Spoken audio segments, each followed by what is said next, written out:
आज अनंत चतुर्थीच्या दिवशी सर्व गणेश भक्तांना सर्वप्रथम हार्दिक शुभेच्छा देतो। आणि जवळपास 8 दिवस झालं गणपतीच्या आगमनापासून ते गणपतीच्या विसर्जनापर्यंत नांदेड शहरामध्ये, नांदेड तालुक्यामध्ये सगळं भक्तिमय वातावरण होतं।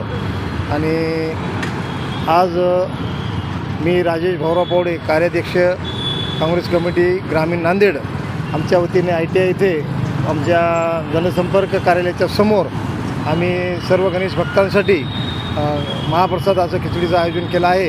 आणि या निमित्तानं सर्व गणेश भक्तांना विनंती करतो की त्यांनी महाप्रसादाचा लाभ घ्यावा आणि सर्वांनी मिळून आपण गणपतीच्या मिरवणुकीमध्ये सहभाग घ्यावा व शांततेमध्ये गणपतीचं विसर्जन करावं ही आपल्याला विनंती करतो।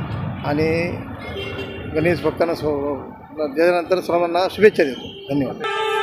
येणाऱ्या 2 महिन्यामध्ये किंवा 1 महिन्यामध्ये विधानसभेच्या निवडणुका लागण्याची शक्यता आहे, आचारसंहिता लागणार आहे। मी स्वतः काँग्रेस पक्षाकडे तिकिटाची मागणी केलेली आहे आणि एकनिष्ठ प्रामाणिकपणे काँग्रेसच्या सोबत राहून कैलासवासी वसंतराव चव्हाण साहेबाचं आम्ही रात्रंदिवस काम केलं नांदेड उत्तरमध्ये।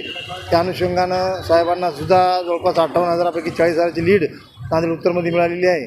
आणि आमचा अधिकार आहे, आम्ही जुने कार्यकर्ते आहोत, सामाजिक कार्यामध्ये सर्व समाजाला सोबत घेऊन चालण्यामध्ये आम्ही काम करत असतो।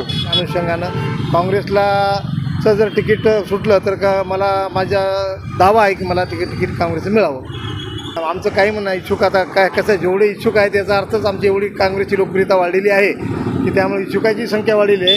इच्छुकांना माझंही काय म्हणणं, माझं असं नाही, प्रत्येकाला प्रत्येकाच्या अपेक्षा असतात, ते जनता ठरवेल किंवा श्रेष्ठी ठरवतील कोणाला तिकीट द्यायचं काय नाही। ज्याला तिकीट मिळालं त्याचं आम्ही काम करणार आहोत। आम्ही असे अपक्ष किंवा असं डुप्लिकेट वागणारे माणसं नाहीत। आम्ही स्पष्टपणे सांगतो की आम्ही काँग्रेसचे कार्यकर्ते, सच्चे कार्यकर्ते आहोत। काँग्रेसचं तिकीट आम्ही मागावलं, आम्हाला तिकीट भेटलं तर आम्ही आमचं काम त्यांनी करावं आणि ज्यांना दुसरा तिकीट भेटलं त्याचं आम्ही काम करू। मान युतीमध्ये उद्धव ठाकरे साहेबाचा गट आहे, पुन्हा शरद पवार साहेबाचा राष्ट्रवादी आहे आणि काँग्रेस या तिघापैकी कोणालाही तिकीट भेटलं तरी त्याचं आम्ही काम करू।